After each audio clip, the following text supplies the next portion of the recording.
is the pension liability analysis, and I believe will Jeff was going to present. Yeah, I'll talk to this. Thank you. Sure.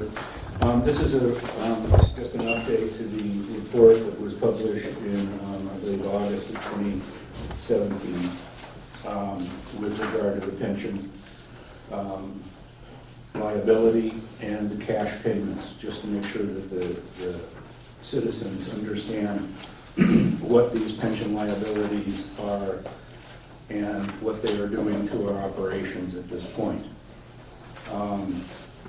In the past year, well, let's say over the last 5 years, according to this chart, our employee count's gone down by 3, and our unfunded liability has gone up to $4.5 million. You would expect, I think, that with fewer employees, and also the rather significant cash payments that are paid every single year to draw down this liability would, as Calpers likes to talk about it, amortize that liability.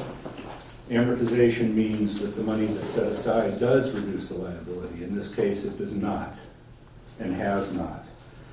Indeed, our liability, losing another FTE in the past year, went up nominally, but it did not go down.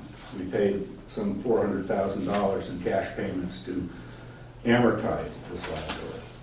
Why is this? It's because Calpers assumes a rate of return that is unsustainable, that they cannot meet and have not met in a long time. They are in a position right now where they are easing that liability, or I'm sorry, that discount rate over a 3-year period. We're in the second year of that. That will increase both the cash payments and the liability without any fluctuations in the stock market. However, it should be noted also that we are in the longest bull market in recent history, and at some point there's going to be a correction. When that correction happens, it will drive down returns on the Calpers portfolio and all of our individual portfolios. The issue is that it's also going to drive up the liability and Calpers' demands for cash payments, which would otherwise go for maintenance, for capital improvements, and even for salary increases. That money won't be there. So we continue to go down a road where, in particular, the 3 of 50 pension benefit is drilling us into a hole. That's it. Thank you very much, Jeff. I cannot say enough about the amount of work that Jeff has put into the analysis over the last years, and thanks to him, I think we all the board members and hopefully members of the public gained clarity on what's ahead of us, and it's not rosy. Would you like to add anything? I have some questions, because I'm still having trouble getting my arms around this subject.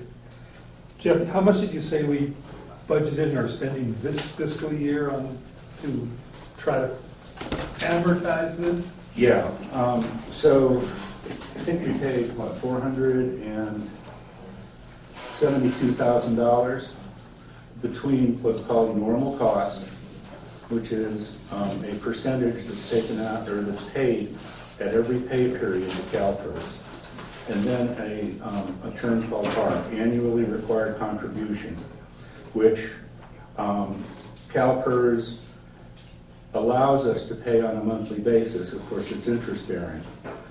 In the last 2 years, I think, we have decided to pay that right up front, and that usually saves us about $11,000 or $12,000 a year because we pay it up front and we don't pay the interest. But in total, $472,000 that would otherwise be available for operations, cash out the door. And, okay, and in general, or maybe more specifically, what will we be looking at in place of this 472 next year or the year after? What's due? Yeah. Okay. Is that in there and I'm missing it? Well, yeah, it's in the second chart. on the second page, and that is labeled forecast annual pension cash outlay district-wide. You'll find in 2018-19, the total forecast is $557,000, over $500,000 cash. Okay?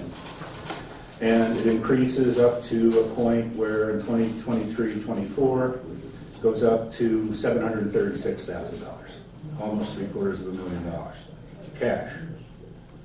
And that is just money that's deducted from what would be our other program. That's correct. It would be diverted from those programs to pay off the unsustainable pensions that we've got. Thank you. You bet.